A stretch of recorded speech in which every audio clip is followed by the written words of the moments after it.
എൻ്റെയും നിങ്ങളുടെയും ജീവിതയാത്രയിൽ യേശുവിൻ്റെ സാക്ഷികളായി തീരണമെങ്കിൽ അതിന് അടിസ്ഥാനപരമായ ചില കാര്യങ്ങൾ ആവശ്യമുണ്ട്. What you need essentially is A factor. What Jesus says, he says you will receive power. He says you need power. You need power for what?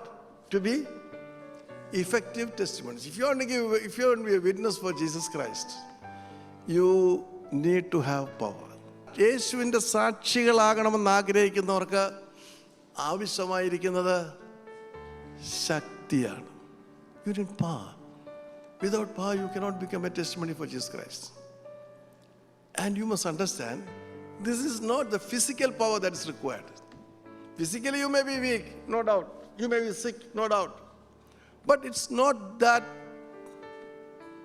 sort of power you need to propel you to be a testimony for Christ. നിനക്ക് ശക്തി ആവശ്യമുണ്ട്. കായിക ശക്തിയല്ല, മാനസിക ശക്തിയല്ല, പിന്നെയോ ലോകത്തിലെ മറ്റൊരു ശക്തിയുമല്ല, ആത്മീയമായ പരിശുദ്ധാത്മാവിൻ്റെ ശക്തി. ആ പരിശുദ്ധാത്മാവിൻ്റെ ശക്തി പ്രാപിക്കുമ്പോഴാണ് നിങ്ങൾ അറിയാതെ യേശുവിൻ്റെ സാക്ഷികളായിട്ട് തീരുന്നത്. It will propel you. നിന്നെ അത് നയിക്കും. ഇതൊരു വ്യക്തിപരമായ അനുഭവമാണ്. യോഹന്നാന്റെ സുവിശേഷം 20-ാം അധ്യായം 22-ാം വാക്യം വായിക്കുമ്പോൾ, John chapter 20 verse 22, you find that Jesus had blown. ഇങ്ങനെ പറഞ്ഞതിന് ശേഷം അവൻ അവരുടെ മേൽ ഊതി അവരോട്, പരിശുദ്ധാത്മാവിനെ പ്രാപിക്കുവിൻ, അത് ക്ഷമിക്കപ്പെടും, അതെ പാപം നിലനിർത്തപ്പെടും. യേശു ഉയർത്തുന്നതിന് ശേഷം അവരുടെ മേൽ ഊതി പരിശുദ്ധാത്മാവ് പ്രാപിക്കാൻ. Yes. After he said this, he breathed on them and said, receive the Holy Spirit. If you forgive anyone's sins, their sins are forgiven. And if you do not forgive them, okay, Jesus blew on them. Ella ഊതി, പരിശുദ്ധാത്മാവ് എല്ലാവരുടെ മേലും ഊതി. എന്നിട്ട് എന്താ സംഭവിച്ചത്? What happened after that? What happened after Jesus blowing on them and asking them to receive the Holy Spirit? അവർ വീണ്ടും മീൻ പിടിക്കാൻ കടലിലേക്ക് പോയി. This is what happened. They went back. 7 of them went back to the seas with the leader Peter. They went back to the seas to their old profession. They took back their nets which they had forsaken when they met Jesus after the call, follow me. അവര് വർഷങ്ങൾക്ക് മുൻപ് യേശുവിൻ്റെ വിളി കേട്ട് ഉപേക്ഷിച്ചു പോയ പടകും വലയും അവർ വീണ്ടും പോയി എടുത്തു. Simon Peter told them, I am going fishing. And they said, we will go with you. അതെ, 3 വർഷം മുൻപ് യേശുവിൻ്റെ വിളി കേട്ട് എന്നെ അനുഗമിക്കുക എന്ന് കേട്ടപ്പോൾ വലയും പടകും കടലും ഉപേക്ഷിച്ചു പോയവർ വീണ്ടും കടലിലേക്ക്, വീണ്ടും പടകിലേക്ക് വലയുമായി പോവുകയാണ്. 3 years back, they had forsaken everything. They had left everything, the seas, the nets, and everything. They had left the boats, and they came to follow Jesus, and they followed Jesus for 3 years. But now, in the changing circumstances, everything is hostile about them. Jesus is no more with them. Yes, resurrected, all right, but physically he is not present with them. So Jesus blew on them, but they could not receive the Holy Spirit. അവരെ മേൽ ഊതി, പക്ഷേ പരിശുദ്ധാത്മാവ് ഉണ്ടെങ്കിൽ അവർ തിരിച്ച് കടലിലേക്ക് പോകുമോ? പോവുകയില്ല. പരിശുദ്ധാത്മാവ് പ്രാപിച്ചുവെങ്കിൽ തീർച്ചയായും അവർ അവരുടേതായിട്ട് വഴികളിലേക്ക് യേശുവിനെ വിട്ടു പോവുകയില്ലെന്ന് ഞാൻ വിശ്വസിക്കുന്നത്. കർത്താവ് വീണ്ടും അവരെ തേടി ഗലീല കടക്കര ചെല്ലുകയാണ്. Jesus went in search of them, and then they went and they were fishing the whole night. They could not get anything. You know all the stories.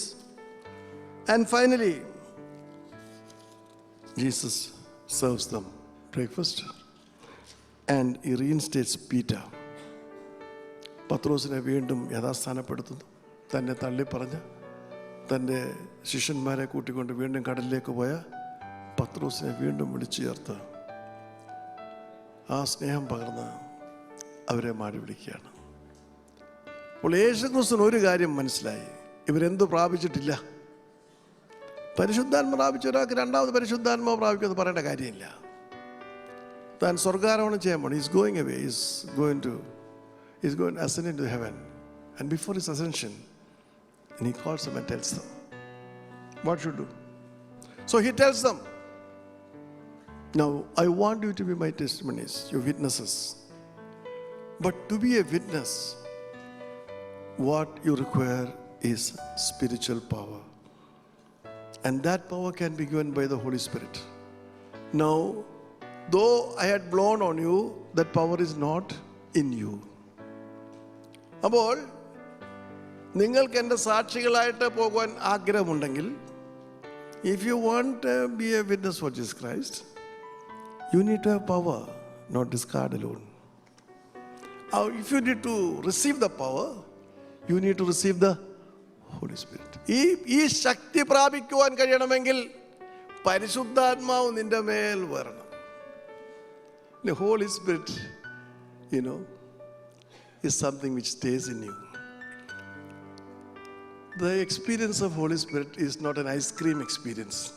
Do you understand that? When you put ice cream inside, it is very nice, very cold, very sweet, so nice, so nice.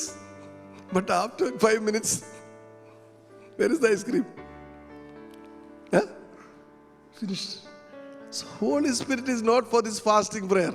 3 days everything is fine, praise the Lord, hallelujah, banging the hands and spoiling the hands and doing what, all things, sitting here and always praying and blaming others for not praying. All that is good, isn't it?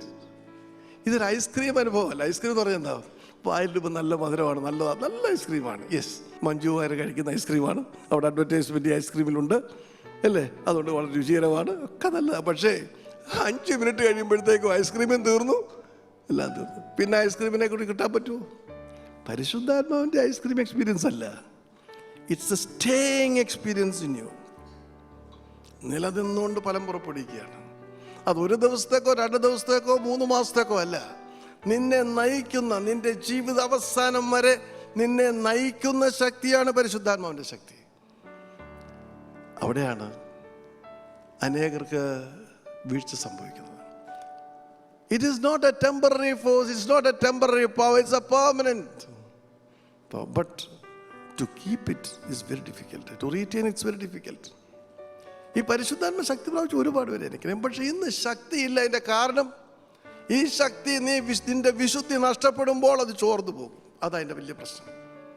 When you lose your sanctity, when you lose your holiness, automatically the Holy Spirit is going away. He cannot stay with you.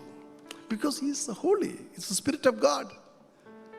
Unless and until you are holy, he cannot stay with you. അതുകൊണ്ടല്ലേ പരിശുദ്ധാത്മാവിൻ്റെ ശക്തി പ്രാപിക്കാത്തത് കൊണ്ടല്ല. പരിശുദ്ധാത്മാവിൻ്റെ ശക്തിക്ക് വേണ്ടി പ്രാർത്ഥിക്കാം, പരിശുദ്ധാത്മാവിൻ്റെ ശക്തി പ്രാപിക്കാം.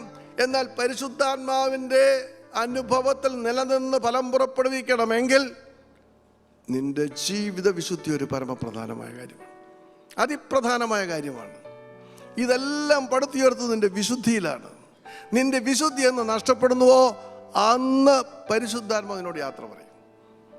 വലിയ വലിയ നിലകളിലൊക്കെയും പരിശുദ്ധാത്മാവിൽ പ്രവർത്തിച്ചവർ പൊടുന്നനമെ വീണു പോകുന്നതിൻ്റെ കാരണം അവരുടെ വിശുദ്ധി നഷ്ടപ്പെടുമ്പോൾ പരിശുദ്ധാത്മാവ് നഷ്ടപ്പെടും. വിശുദ്ധി എന്ന് പറയുമ്പോൾ എല്ലാ കാര്യങ്ങളും വിശുദ്ധി ഉണ്ടാകണം, ഒരു കാര്യത്തിൽ മാത്രമല്ല. അതുകൊണ്ട് പിന്നെ ടെസ്റ്റിമണി നഷ്ടപ്പെടുകയാണ്, വിറ്റ്നസിങ് നഷ്ടപ്പെടുകയാണ്. You lose A testimony, you lose U witness because you have lost your holiness. Your hand should be holy, your eyes should be holy. Yes, yesterday I was speaking to Telugu people. I said there should be a great change in your life. Great change since I was born. Great change since I was born. Great change since I was born. There's a great change since I was born. Things I used to see, I see them no more. Things I used to see, I see them no more. Things I used to see, I see them no more. There's a great change since I was born. Great change since I was born. Great change since I was born. Great change since I was born. There's a great change since I was born. Things I used to do, I do them no more. Things I used to do, I do them no more. Things I used to do, I do them no more. There's a great change since I was born. Great change since I was born. Great change since I was born. Great change since I was born. There's a great change since I was born. അതുകൊണ്ട് ഒരു മാറ്റം എൻ്റെ ജീവിതത്തിൽ ഒരു വലിയ മാറ്റം ഉണ്ടായിരിക്കും. ഞാൻ വീണ്ടും പരിശുദ്ധാത്മാവിൻ്റെ നിറവില് ഒരു പുതിയ സൃഷ്ടിയായി കഴിഞ്ഞതിന് ശേഷം there's a great change. ഞാൻ പണ്ട് കണ്ടതുപോലെയല്ല ഇന്ന് കാണുന്നത്. ഞാൻ പണ്ട് കേട്ടതുപോലെയല്ല കേൾക്കുന്നത്. പണ്ട് പ്രവർത്തിച്ചിരുന്നത് പോലെയല്ല ഞാനിപ്പോൾ പ്രവർത്തിക്കുന്നത്. എൻ്റെ ജീവിതത്തിൽ ഒരു വലിയ മാറ്റം ഉണ്ടായിരിക്കുന്നു. പരിശുദ്ധാത്മാവിൻ്റെ നിറവ് വരുമ്പോൾ, പരിശുദ്ധാത്മാവിൻ്റെ ശക്തി വ്യാപരിക്കുമ്പോൾ അത് നിന്നെ ഒരു പുതിയ മനുഷ്യനാക്കി മാറ്റുകയാണ്. ഒരുവൻ ക്രിസ്തുവിലായാൽ അവൻ പുതിയ സൃഷ്ടിയാകുന്നു, പഴയത് കഴിഞ്ഞു പോയി. When the Holy Spirit is upon you, it transforms you because it's giving you a power to be the testimony of Jesus, to be a witness of Jesus. You don't have any plans, but the Lord will lead you. പരിശുദ്ധാത്മാവാണ് ഓരോന്നിനും വഴി കാട്ടുന്നത്. എങ്ങനെയാണ് ഓരോ കാര്യം നിയന്ത്രിക്കേണ്ടത്, എങ്ങനെയാണ് ഓരോ കാര്യം ചെയ്യേണ്ടത്, എങ്ങനെയാണ് ഓരോ കാര്യം പ്രവർത്തിക്കേണ്ടത്, അതിൻ്റെ ജ്ഞാനം തരുന്നത് പരിശുദ്ധാത്മാവാണ്. പക്ഷേ അതിൽ പൂർണ്ണമായിട്ട് വിശ്വസിക്കണം.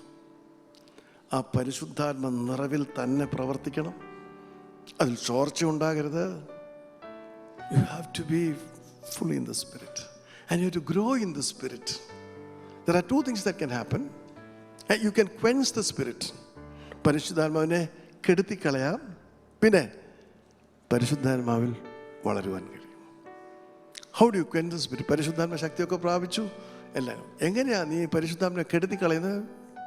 അപ്പോസ്തലനായ പൗലോസ് പറയാണ്, നമ്മുടെ സ്വാർത്ഥതകളും നമ്മുടെ ദുഷ്ടതകളും നമ്മുടെ പാപങ്ങളും ഒക്കെയും പെരുകുമ്പോൾ നീ പ്രാപിച്ച പരിശുദ്ധാത്മാവെന്ന വെളിച്ചം കെട്ടുപോകും.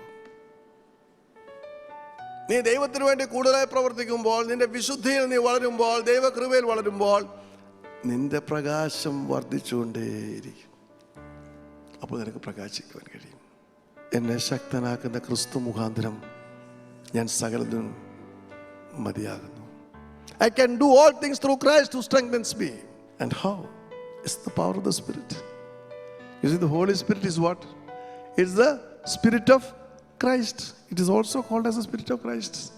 Holy Spirit is known as the Spirit of Christ. യേശുവിൻ്റെ ആത്മാവാണ് വസിക്കുന്നത്. എനിക്ക് എന്ത് ചെയ്യുവാൻ കഴിയും? പരിശുദ്ധാത്മാവാണ് നമ്മുടെ എല്ലാ ശുശ്രൂഷ അനുഗ്രഹിക്കുന്നത്. ഞാൻ എൻ്റെ സഹോദരൻ്റെ മകൻ്റെ പട്ടംകുടയ്ക്ക് പോയപ്പോൾ എന്നെ ആകർഷിച്ചൊരു കാര്യം, അവയൊന്ന് തിരുമേനി ഞാൻ ശുശ്രൂഷയുടെ പരിണാമത്തിലാണ്, അതിൻ്റെ സമാപ്തിയിൽ പരിശുദ്ധാത്മാവിന് പ്രാർത്ഥിക്കാൻ പോവുകയാണ്. അപ്പോൾ അദ്ദേഹം ചെറിയൊരു അനൗൺസ്മെൻറ്റ് നടത്തി. രഹസ്യ പ്രാർത്ഥനയാണ്. 54 പ്രാവശ്യമാണ് പരിശുദ്ധാത്മാവ് ഈ വൈദികനാകാൻ പോകുന്ന മകൻ്റെ മേൽ ആവസിക്കുവാൻ പ്രാർത്ഥിക്കുന്നത്. രഹസ്യ പ്രാർത്ഥനയാണ്. അദ്ദേഹത്തിൻ്റെ കാപ്പയെല്ലാം വിളിച്ച് മൂടി വെച്ചിട്ട് പ്രാർത്ഥിക്കുകയാണ്. ഒരു പ്രാവശ്യം. അപ്പോൾ എല്ലാവരും സഭയെല്ലാം കുറിയലായുസോൻ ചൊല്ലും. 54 പ്രാവശ്യമാണ് അപ്രകാരം ആവസിക്കാൻ പ്രാർത്ഥിക്കുന്നത്. കാരണം ഈ വൈദിക വൃത്തിയിൽ അദ്ദേഹം കർത്താവിന് വേണ്ടി ശോഭിക്കണമെങ്കിൽ, പ്രവർത്തിക്കണമെങ്കിൽ പൂർവ്വപിതാക്കന്മാർ എഴുതി വച്ചിരിക്കുന്ന ക്രമമാണ് പരിശുദ്ധാത്മാവ് ഈ വ്യക്തിമേൽ വരണം. അതിനുവേണ്ടി പ്രാർത്ഥിക്കുകയാണ്. See, Holy Spirit is the driving force in any ministry for that matter. പരിശുദ്ധാത്മാവാണ് നമ്മെ ക്രിയാത്മകമായി വഴി നടത്തേണ്ടത്. അത് ശക്തിയാണ്. It's a power. You will be my witnesses. You will be my witnesses, not in Jerusalem, not in Judea, not in Samaria, but to the uttermost parts of the world. These poor fishermen, all what they know is the 3 places. അല്ലേ? Professor പത്രോസിന് എന്തോ അറിയാം? ഗലീല, sea of Galilee. അതെ, professor മാത്യുവിന് എന്തോ അറിയാം? അടുത്ത യഹൂദയിലെ ചുങ്കക്കാരുടെ കാര്യം അറിയാം. സോ തോമസിലേക്ക് എന്തോ അറിയാം, ശമരിയയിലെ കാര്യം അറിയാം. ശമരിയെ തീ വെച്ച് നശിപ്പിക്കാൻ പറഞ്ഞ കൂട്ടുള്ള ഒരാളാണ് പുള്ളി. So these three people know, all these disciples, they know of the geography. They know the geography of radius of 120 miles, an area of 120 miles. ഇതേ അറിയത്തുള്ളൂ. They don't know about a world which is beyond that, because none of them are professors, none of them are educated. You must understand that. അവരാരും വിദ്യാഭ്യാസ യോഗ്യതയുള്ളവരല്ല. മുക്കോന്മാർക്ക് ഗലീല കടലിൽ മീൻ പിടിച്ചവന് Arabian കടലിനെ കുറിച്ച് ഒരിക്കലും അറിയാൻ സാധ്യമല്ല. Can they know about Bengal, Bay of Bengal? They don't know. For them their world is the Gennesaret Lake, or what you call Galilee, Sea of Galilee or something like that. So Jesus tells these three places so that they will understand, they will not get frightened. So these three places you are going to be my testimonies, witnesses. And then he added one more clause. To the uttermost parts of the earth. ലോകത്തിൻ്റെ അറ്റത്തോളം അറ്റ എവിടെ വരെയാണെങ്കിൽ അവിടെ വരെ നിന്നെ സാക്ഷിയാക്കി മാറ്റുവാൻ ഈ ശക്തിക്ക് കഴിയും. He can make you a witness, not only in these known places, but to the uttermost part. പരിശുദ്ധാത്മാവിൻ്റെ പ്രവർത്തനം അങ്ങനെയാണ്. So don't limit yourself. ഞാൻ പറഞ്ഞല്ലോ, യേശു വേണ്ടി പ്രവർത്തിക്കാനായിട്ട് നിങ്ങളുടേതായിട്ടുള്ള ദർശനം ചെറുതാകരുത്, വലുതാകണം. ആകാശം വരെ ആകട്ടെ. Don't let it be small. Make high goals. Make great goals for Jesus. യേശുവിന് വേണ്ടി പ്രവർത്തിക്കുവാൻ, യേശുവിൻ്റെ സാക്ഷികളായിട്ട് ലോകത്തിൻ്റെ അറ്റങ്ങളോളം പോകുവാൻ, യേശുവിന് വേണ്ടി 1000-10,000 നേടുവാനുള്ള തീരുമാനത്തോടെ ദൈവത്തിൻ്റെ പരിശുദ്ധാത്മാവിനെ നിറയ്ക്കുവാൻ തക്കതിന് വേണം. ദൈവമേ, ഞങ്ങളെ ശുദ്ധീകരിക്കണമെന്ന് പ്രാർത്ഥിക്കാം.